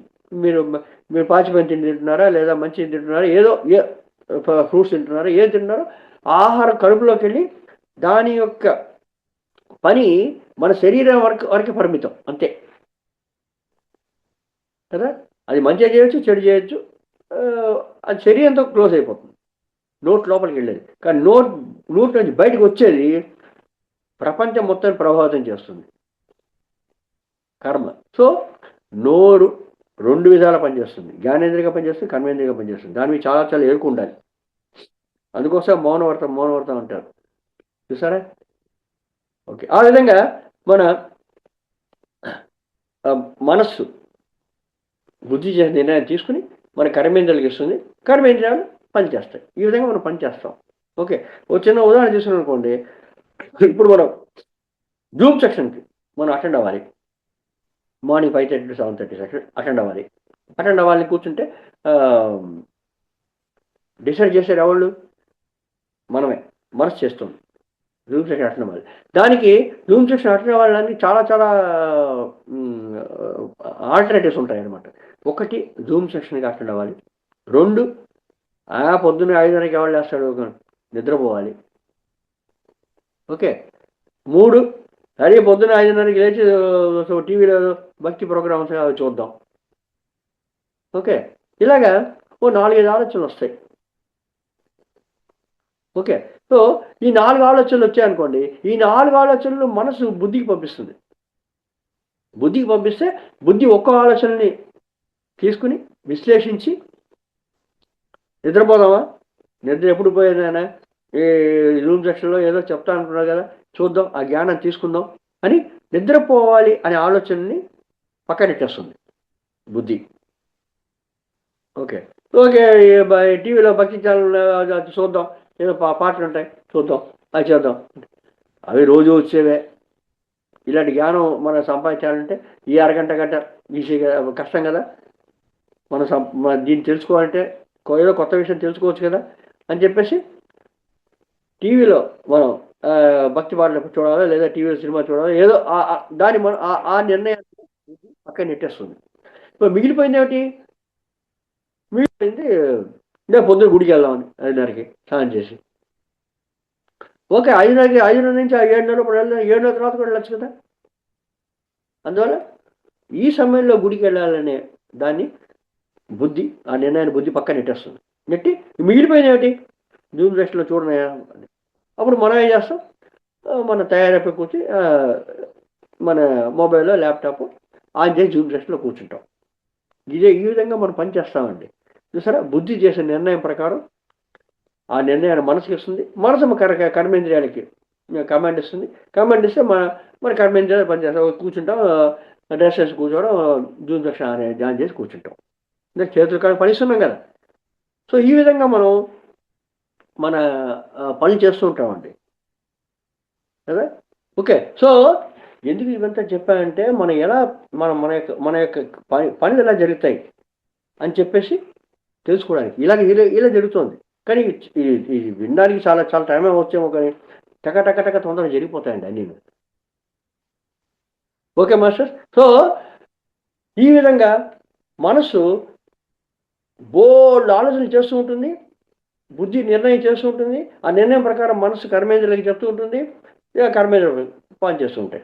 సో మనసు చెప్పిన ప్రకారమే శరీరం పనిచేస్తుంది, బుద్ధి నిర్ణయం ప్రకారమే మనసు పనిచేస్తుంది.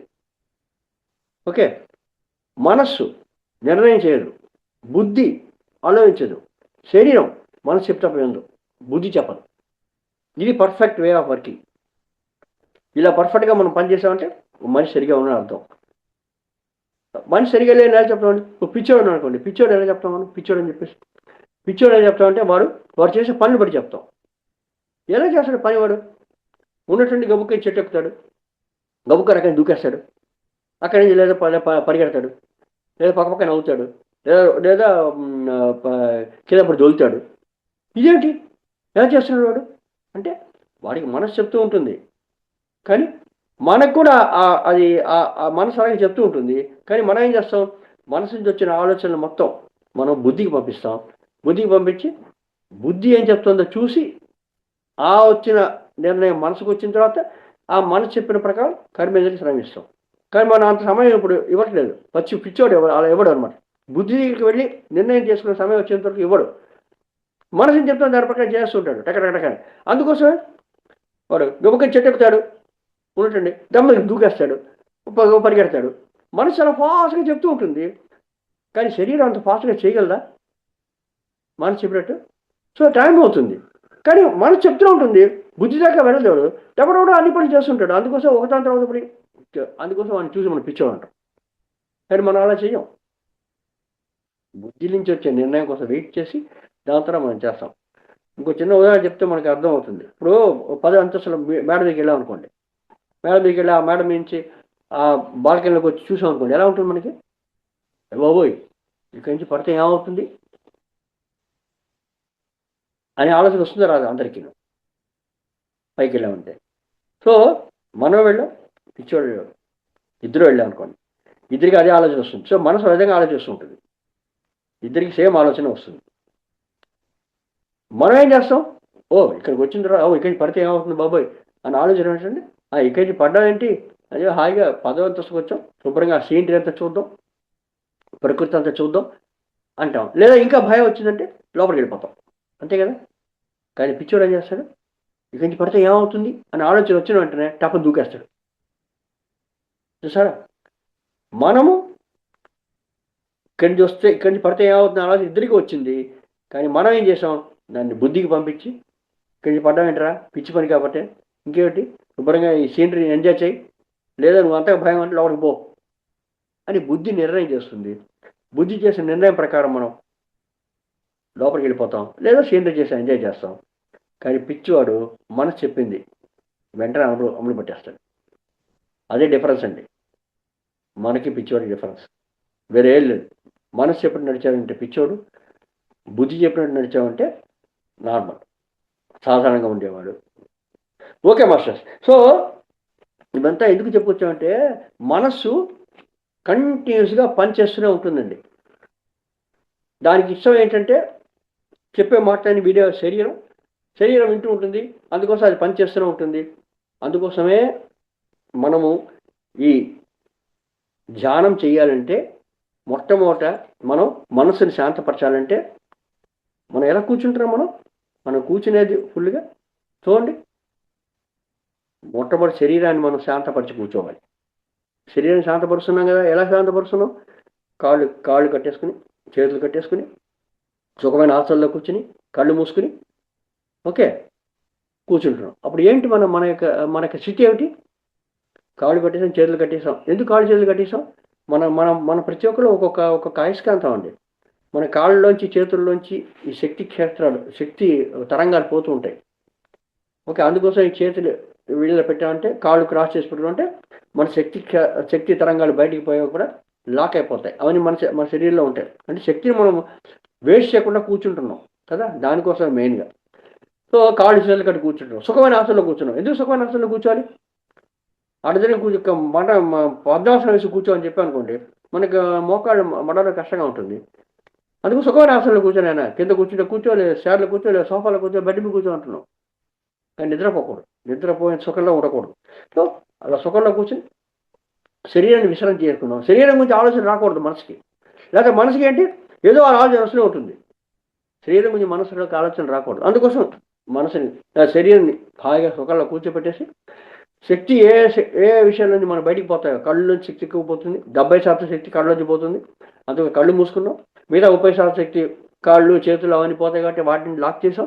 కూర్చుని ఆ శరీరం విశ్రాంతి చేసుకున్నాం. దాని తర్వాత కళ్ళు మూసుకున్నాం కాబట్టి ప్రపంచం నుంచి మనం విడిపడ్డాం. అప్పుడు లోపల మనసు పనిచేస్తుంది. మనసు కూడా శాంతపరచాలంటే ఇంకా ఒక దారి, మన శ్వాస మీద ధ్యాస. చెప్పాను కదా, శ్వాస మీద ధ్యాస ఎలా పెట్టాలి ఇందాక. ఆ విధంగా మీరు శ్వాస మీద ధ్యాస పెట్టి చేశారంటే మనసులో ఉండే ఆలోచనలు కూడా స్లోగా తగ్గుతాయి. చాలా సహనం కావాలి దీనికి. అందుకోసమే మాస్టర్స్ ఈ శ్వాస మీద ధ్యాస పెట్టేటప్పుడు మనం చెప్తాం, శ్వాస మీద ధ్యాస ఎలా పెట్టాలని మనం తెలుసుకున్నాం. దాని తర్వాత మీరు ఏ విధమైన నామజపం చేయకూడదు, ఏ విధమైన దేవుడు దేవతల యొక్క రూపాన్ని మనం స్మరించకూడదు. అని చెప్పాం ధ్యానంలో. ఎందుకు? నామజపం చేస్తే ఏమవుతుంది? ఓం నమ శివాయ చేయండి చూద్దాం. తప్పేమిటి? ఓం నమ శివాయ. నేను తప్ప శివుడు గురించి మనం జపం చేయడం తప్ప? ఓం నమ శివాయ కళ్ళు మూసి చేస్తూనే ఉన్నాను. No problem. ఏదో ఒకదాని మీద మనసు పెట్టాం కదా. కొంచెంసేపు అయిన తర్వాత మనసుకి ఏంటి? మనసుకి మార్పు రావాలి. అది బోర్ కొట్టేస్తుంది దానికి. మనం ఒకటే ఒకటే పని మీద కూర్చోదు ఎప్పుడు. ఓం నమ శివాయ ఓం నమ శివాయ కొంచెం చేస్తుంటే కొంచెంసేపు అయిన తర్వాత మనసుకు బోర్ కొట్టేసి దానికి మార్పు రావాలి కాబట్టి ఓం నమో నారాయణాయ అంటుంది. ఓం నమో నారాయణాయ అని కొంచెంసేపు అయిన తర్వాత అది దానికి బోర్ కొట్టేసిన తర్వాత ఓం వినాయకాయనమ అంటుంది. లేదా కొంచెం అయిన ఓం సాయిబాబా అంటుంది. ఎందుకంటే 1,00,000 నామాలు ఉన్నాయి. అవునా? ఒక నామం మాత్రం ఇంకో నామం వస్తుంది. సో మనసుకు కావాల్సినటి మార్పు. ఆ మార్పు 3 నామాలు వస్తూనే ఉంటాయి. ఓ నామాలు 3 నామాలు వస్తూనే ఉంటాయి కదా. అప్పుడు మనసు పనిచేస్తూనే ఉంది కదా. అంటే మనం జపం చేస్తున్నామంటే మనస్సు దాని మీద లగ్నం అయిపోయి ఉంది. అంటే మనసు పనిచేస్తుంది. మనసు పనిచేస్తుంటే ఎలా విశక్తి వస్తుందండి? రావడానికి ఛాన్స్ లేదు కదా. అందువల్ల నామజపం చేయొద్దు. ఎందుకంటే మనసుకు మార్పడానికి ఛాన్స్ ఉంది. అదేవిధంగా ఏ విధమైన విగ్రహాలని మనం ఊహించకూడదు. ఎవరు ఊహిస్తారు? వెంకటేశ్వర స్వామి అంటే నాకు చాలా ఇష్టం ఉండేది. చాలా అందమైన విగ్రహం. ఎంత బ్రహ్మాండంగా ఉంటుంది. పెద్ద కిరీటం, వజ్రాల కిరీటం, ఒళ్ళంతా పూలతో అలంకారం, చేతులు కాళ్ళు అంతా ఫుల్గా బ్రహ్మాండమైన బంగారు తోపులతో అలంకారం, బంగారు వెండితో అలంకారాలు, అంత అందమైన విగ్రహం. ఆయన ఒక కప్పన చేసి కూర్చుందాం కొంతసేపు కళ్ళు మూసుకొని. తప్పే ఉంది వెంకటేశ్వర స్వామి గురించి నేను అనుకుంటే ఏం తప్పలేదే. కానీ కొంచెంసేపు వెంకటేశ్వర స్వామి చూస్తూ ఉంటుంది మనస్సు. కొంచెంసేపు దానికి బోర్ కొట్టేస్తుంది. దానికి మార్పు రాలేదు. ఒకటే విగ్రహం ఉంది ముందర. వెంకటేశ్వర స్వామి వెళ్ళిపోతాడు. వెళ్ళిపోయిన తర్వాత శివుడు వస్తాడు. కానీ కొంచెంసేపు శివుడిని చూస్తుంది. శివుడు వెళ్ళిపోయిన తర్వాత వినాయకుడు వస్తాడు కొంచెంసేపు అయిన తర్వాత. అప్పుడు ఏమైంది? వినాయకుడు ఎందుకు వచ్చాడబ్బా? నేను వెంకటేశ్వర స్వామి కూడా మొట్టమొదటి అనుకుంటున్నాను. మనం ఏదైనా స్టార్ట్ చేయాలని ముందర వినాయకుడితో స్టార్ట్ చేయాలి కదా. వినాయక సంకల్పం చెప్పి స్టార్ట్ చేయాలి కదా. అందుకని వినాయకుడు కోపం వచ్చిందేమో, నన్ను ఎందుకు నువ్వు తలుచుకోలేదని చెప్పేసి వచ్చాడేమో. ఇక్కడ జరిగేది ఏమిటి అంటే మాస్టర్స్, వినాయకుడి మీద కోపం కాదు, వెంకటేశ్వర స్వామి మీద ఇష్టం కాదు, ఏది కాదు. ఇక్కడ జరిగేది ఏమిటంటే మనస్సులో మార్పులు జరుగుతుంటాయి. బోల్డ్ లక్షల కొద్ది విగ్రహాలు ఉన్నాయి, లక్షల కొద్ది స్వరూపాలు ఉన్నాయి. సో మనసుకు మార్పు అనేది ఛాన్స్ ఉంది. అందుకోసమే నామజపం చేయొద్దు. ఏ విధమైన విగ్రహాలని మనకు చేసిన గురువుల్ని కానీ ఎవరిని మీరు కల్పన చేసి చూడకూడదు. ఎందుకు మనసుకు మార్పు అనేది ఛాన్స్ ఉంది. అందువల్ల మనం నామజపం చేయకూడదు. ఏ విధమైన విగ్రహాన్ని మనం ఊహించకూడదు. కేవలం శ్వాస మీద ధ్యాస పెట్టు. ఇప్పుడు శ్వాసకి ఎక్కడైనా నామం ఉందా? రాజు శ్వాస అని, లేదా నాగమణి గారి శ్వాస అని ఏదైనా పేరుందా? నామం ఉందా? లేదు. రూపం ఉందా? లేదు. సో నామం రూపం లేని ఒక విషయం మీద మనం మనసును లగ్గించమని చెప్తున్నాం. తెలుసరా? సో మనసుకి మార్పడానికి ఛాన్స్ లేదు. కానీ మనసు ఏం చేస్తుంది? నామరూపం లేని మీద దాని మీద మనం లగ్న పట్టమంటున్నాం కదా అని చెప్పేసి అది ఆలోచించడం మొదలు పెడుతుంది. ఏమిటి? ఒకటి భూతకాలం లేదా భవిష్యత్ కాలానికి వెళ్ళిపోతూ ఉంటుంది. మనం ఏం చేస్తాం? బుద్ధితోటి, ఎరుకతోటి నథింగ్ డూయింగ్. నువ్వు మళ్ళా శ్వాస మీద ధ్యాస పెట్టావు. శ్వాస మీద ధ్యాస ఎలా పెట్టాలి తెలుసుకున్నాం. పూరకం, కుంభకం, రేతకం, శూన్యకం. ఓకే, ఆ గ్యాప్తో పాటు ఎప్పుడు వస్తుంది, ఎంత సమయం వస్తుందో అది ఉచ్ఛ్వాస నిశ్వాసంతో పాటు మనం ఈ శ్వాస మీద అభ్యాసం చేసామంటే అప్పుడు ఆలోచన రావడానికి ఛాన్స్ లేదు. ఆ విధంగా మనం ఈజీగా శ్వాస మీద ధ్యాస పెట్టి సాధన చేసామంటే మనకి ఆలోచన లేని వస్తుందండి. మనకు కావాల్సింది అదే. కానీ దీన్ని చేయాల్సింది మనం చాలా చాలా చాలా సహనంతో చేయాలి. ఎందుకంటే మనం పరిగెడుతుంది డమాండం మొట్టమొదటి అసలు రానే కూర్చొనివ్వదు ఫస్ట్ ఆఫ్ ఆల్ ధ్యానంలోకి. ఎందుకంటే మనకి తెలుసు మనసు మనం కట్టేస్తాం, అది చేసే పని మనం కట్టేస్తాం. అందువల్ల ధ్యానం అని చెప్పి పేరు చెప్తే అది రానివ్వదు. అసలు అక్కడికి పో, అక్కడికి పో, ఇచ్చే బోల్డ్ సాకులు చెప్తుంది. దాన్ని చేస్తాం. నేను చెప్పా కదా, సమయం లేదు, సమయం 24 గంటల సమయం మనకు సరిపోదా? బోడీ చేసే కంటే ఎక్కువ పనులు మనం చేస్తున్నావా? లేదే, సమయం లేదు అని అని ఓ సాకు చెప్తుంది. చూడండి, ధ్యానం చేసేవాళ్ళు ఎంతమంది మనం చూస్తున్నాం. అడిగామనుకోండి, చెప్పిస్తాం. చెప్పిన తర్వాత టైం లేదు సార్ అంటారు. ఎందుకు టైం లేదు? 24 గంటల్లో మనం ఏం చేస్తున్నాం? 24 గంటల్లో మనం ఏం చేస్తున్నాం జాగ్రత్తగా ఆలోచించామంటే, ఎక్కువ సమయాన్ని ఒక 8 గంటలు పడుకున్నాం, 10 గంటలో 12 గంటలో మనం పనుల కోసం పెట్టాం. 12+8 ఏమైంది? 20. మిగతా 4 గంటలు ఉంది కదా, ఏం చేస్తున్నావు దాన్ని? సమయం లేదా? ఎందుకు లేదు? ఆ 4 గంటలు, గంట సేపు కూర్చోలేమా? కూర్చోవచ్చు కదా. అయినా కూడా మనం ఎందుకంటే మీ ఎంటర్టైన్మెంట్ దానికోసం. ఎక్కువ సమయాన్ని మనం ఏం చేస్తున్నాం అంటే, డబ్బు సంపాదించడానికి యూజ్ చేస్తున్నాం అండి, డైరెక్ట్గాను ఇండైరెక్ట్గాను. సరే, సో ఇంకో 24 బదులు 26 గంటలు మీకు ఇస్తాం అని చెప్పాను అనుకోండి, ఇంకో 2 అవర్స్ ఎక్స్ట్రా 2 అవర్స్ మరి ఎక్స్ట్రా ఓవర్ టైం చేసి సంపాదిస్తూ ఉంటాం. అందువలనే మనస్సు సమయం లేదు అని చెప్తుంది కదా. వీటన్నిటిని మనం జయించాలండి, ఎంతో సహనంతో చేయాలి. దీన్ని ఫైట్ చేయాలని చెప్పాం కదా, ఎంతో సహనంతో చేయాలి మనం ఈ విషయాన్ని. ఈ ధ్యాన సాధనని ఎంతో సహనంతో చేస్తేనే మనకి ప్రగతి. ఏం ప్రగతి? వీటన్నిటిని మనం మా ఇంట్లో ఒప్పుకోవట్లేదు, అత్తమామలు ఒప్పుకోవట్లేదు, భార్య ఒప్పుకోవట్లేదు, పిల్లలు ఒప్పుకోవట్లేదు, ఇవన్నీ షాకులే అండి. బయట నుంచి వచ్చే షాకులు ఇవన్నీ కూడా మనం చూసామంటే 10%. 90% మన మనస్సు మనకి అడ్డంకులుగా వస్తుందండి. ఈ పంచే ఆ పంచే అచ్చే ఇచ్చే ఎందుకంటే దానికి తెలుసు మనం కట్టిపడేస్తామని. అందుకో ధ్యానానికి అసలు రానివ్వడు. అలాగ మనం అన్నిటిని మించి మనం వచ్చి కూర్చుని కాళ్ళు చేతులు కట్టేసి, కాళ్ళు కట్టి చేతులు కట్టి కళ్ళు మూసుకుని నోరు కట్టేసుకుని మనం శ్వాస మీద పెట్టామంటే మనసు ఏం చేస్తుంది? భవిష్యత్ కాలానికి లేదా భూతకాలానికి పరిగెడుతూ ఉంటుంది. ఇప్పుడు మన శ్వాస విద్యాస ఎలా పెట్టాలో తెలుస్తున్నాం కాబట్టి ఆ విధంగా మన శ్వాస విద్యాస పెట్టి ఎంతో సహనంతో మనం ఈ కార్యక్రమాన్ని చేయాలండి. అప్పుడు మనకి గ్యారంటీగా మనకి వచ్చే ప్రగతి ఏమిటంటే ఆలోచన రహిత స్థితి. ఆ స్థితి సహనంతో చేస్తేనే వస్తుంది. సహనమే ప్రగతి. ఇప్పుడు అనుకున్నాం మనం 60,000 ఆలోచనలు, ఒక సంవత్సరానికి 2 కోట్ల అనవసర ఆలోచనలు. అప్పుడు 40 ఏళ్లలో నేను వచ్చాను. 40 ఏళ్ళలో వచ్చానంటే 80 కోట్ల ఆలోచనలతో వచ్చాను నేను. 80 కోట్ల ఆలోచనలు వచ్చిన తర్వాత 40 ఏళ్ళకి నేను ధ్యానంలోకి వచ్చానంటే మరి 40 ఏళ్ళు సాధన చేయాలా నేను? నా ఆలోచనలు స్థితి రావడానికి, 80 కోట్ల ఆలోచనలు భస్మం అయిపోవడానికి? అంటే అది అక్కర్లేదు మాస్టర్స్. ఏమిటా లెక్క? మన వయసు ఎంత ఉందో ఆ నిమిషాల లెక్క ఎలా వచ్చింది అంటే చాలా సింపుల్. మనం ఒక రోజులో 8 గంటలు నిద్రపోయినా, 12 గంటలు మనం పనులు చేసుకున్నా కూడా, ఆ పనులు చేసేటప్పుడు వచ్చే ఆలోచన పనిగా మారిపోయింది. So no problem. ఆలోచన వస్తే పనిగా మారిపోవాలి. అప్పుడు ఆలోచన వేస్ట్ అవ్వలేదు. పనిగా మారిన ఆలోచనలే ప్రాబ్లం కదా. సో 12+8 20, 3 గంటలు ఎంటర్టైన్మెంట్ అయిపోయినట్టు 23.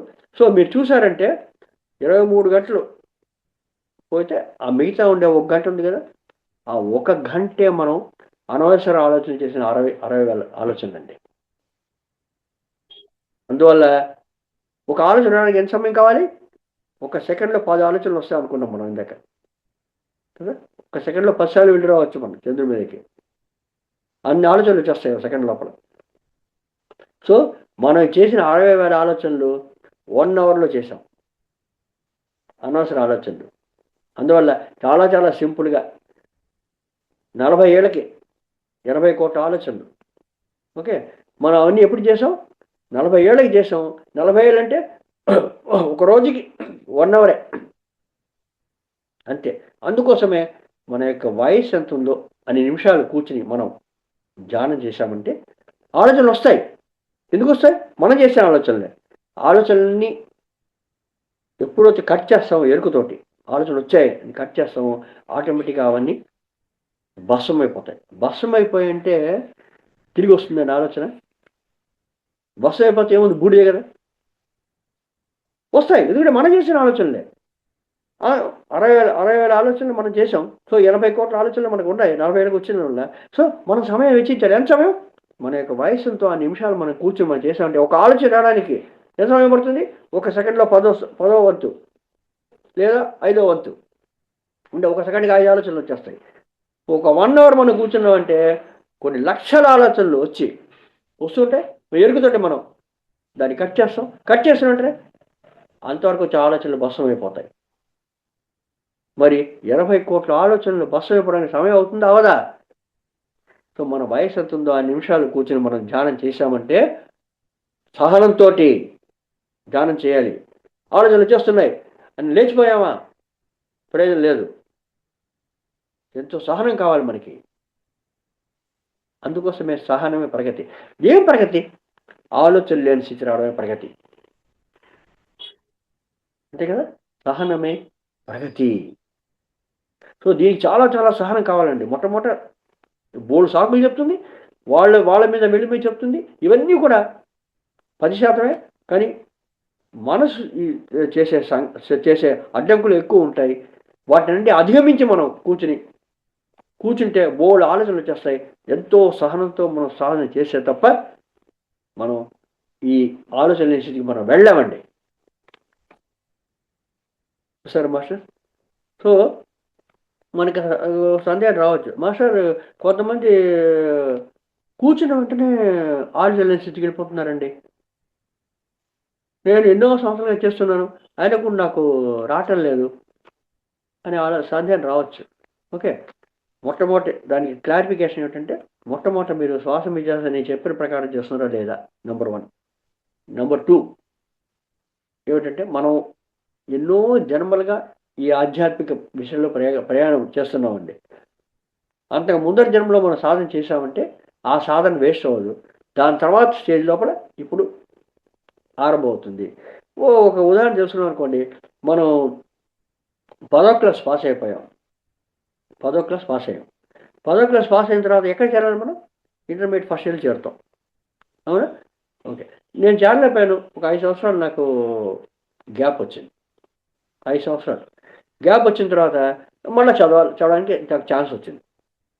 10వ క్లాస్ పాస్ అయిపోయి 5 సంవత్సరాలు గ్యాప్ వచ్చిన తర్వాత మళ్ళీ నేను చదవాలనుకుంటే ఏ క్లాస్లో చేరుతాను? నేను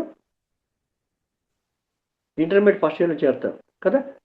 కానీ 5 సంవత్సరాలు గ్యాప్ వచ్చింది కదా, ఇంటర్మీడియట్ ఫస్ట్ ఇయర్లో చేరకుండా 10 - 5 5వ క్లాస్లో చేరుతాను వెళ్ళి, కదా.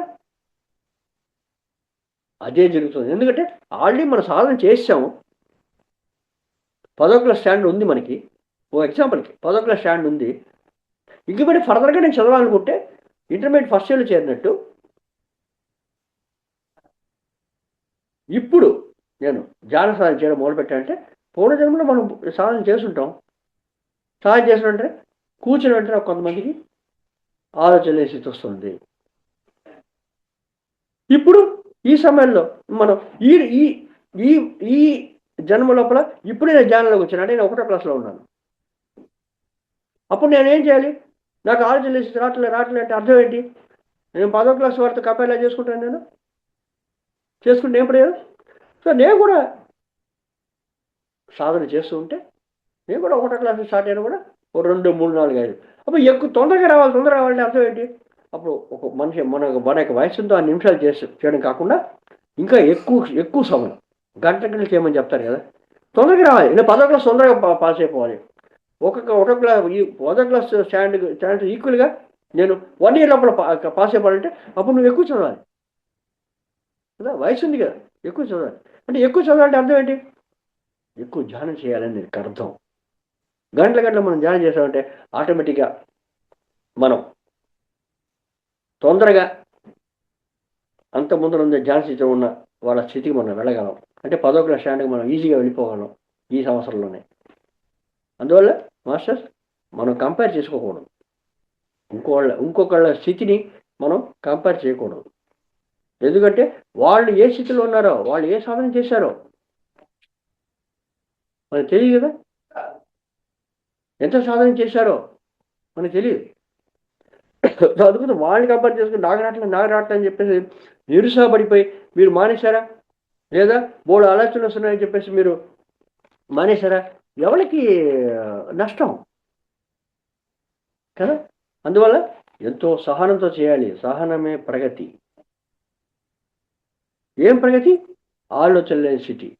ఆలోచన లేని స్థితే ఆధ్యాత్మికానికి మొట్టమొదటి మెట్టండి. అది లేకపోతే మనం ఆధ్యాత్మికంలోకి వెళ్ళాం. ఇప్పుడు ఆధ్యాత్మికమైన ఇల్లు ఉందనుకోండి, ఆ ఇంట్లో ఏ ఇంటికి వెళ్ళాలన్నా మనం ఏం చేయాలి, మనం గడప దాటి వెళ్ళాలి లోపలికి కదా. ఆలోచన లేని స్థితి అనేది ఆధ్యాత్మికమైన ఇంటికి గడప. అది దాటి మీరు లోపలికి వెళ్తేనే దాని తర్వాత వచ్చే అనుభవం ఏంటో అది. ఇంట్లోకి వచ్చిన తర్వాత ఇంట్లో ఉంది, దాని ప్రకారం మనం ఎంజాయ్ చేస్తాం. కానీ ఇంట్లో వాళ్ళు రావాలంటే గడప దాటాలి కదా. సో ఆ గడపే ఆలోచన రహిత స్థితి. అది ఎలా వస్తుంది? ఎంతో సహనంతో వస్తుంది. సహనమే ప్రగతి. మూడవ రత్నం. మొట్టమొదటి రత్నం శ్వాసే గురువు. రెండవ రత్నం అలాంటి గురువుతో మనం సాధన చేయాలి, సమయం పెట్టి సాధన చేయాలి, సమయమే సాధన. మూడోది సహనమే ప్రగతి. ఆ సాధనని మనం చాలా సహనంతో మనం చేయాలి. ఏం ప్రగతి? ఆలోచన రహిత స్థితి. సహనమే ప్రగతి. చూసారా మాస్టర్? ఇది మూడో రత్నం. శ్వాస గురువు, సమయ సాధన, సహనమే ప్రగతి. మరి ఇలాగా బోళ్ళతో మనం సాధన చేస్తున్నాం. ఎంతో ఎంతో ఎంతో సహనంతో చేస్తున్నాం. వదిలిపెట్టకూడదండి. వదిలిపెట్టామంటే మొట్టమొదటి గొంగళి ఎక్కడేసిన గొంగళి అక్కడే ఉండిపోతుంది. చాలా చాలా సహనం కావాలి. మరి ఇంత సహనంతో చేస్తూ ఉంటే ఏమొస్తుంది మనకి? ఏమొస్తుందంటే మనకి బోళ్ళంత అనుభవం, జ్ఞానం వస్తుందండి. తెలుసా? సో 4వ రత్నం అనుభవమే జ్ఞానం అనేది 4వ రత్నం. ఎంతో ఎంతో ఎంతో ఎంతో అనుభవం మనకు వస్తుందండి. దానికోసం మనం ఈ సాధన చేస్తున్నాం. చూసారా? సో ఈ రత్నం గురించి మనం రేపు వివరంగా మనం తెలుసుకుందాం. ఇప్పటికి మనం ఈరోజు 2 రత్నాలు తెలుసుకున్నాం, మొత్తం 3. 4వ రత్నం అనుభవమే జ్ఞానం. ఈయన అనుభవమే జ్ఞానం అనేది దీని గురించి కొంచెం విపులంగా మనం నెక్స్ట్ సెక్షన్లో మనం తెలుసుకుందాం మాస్టర్స్. ఈరోజుతో నేను ఇది ఆపుతాను.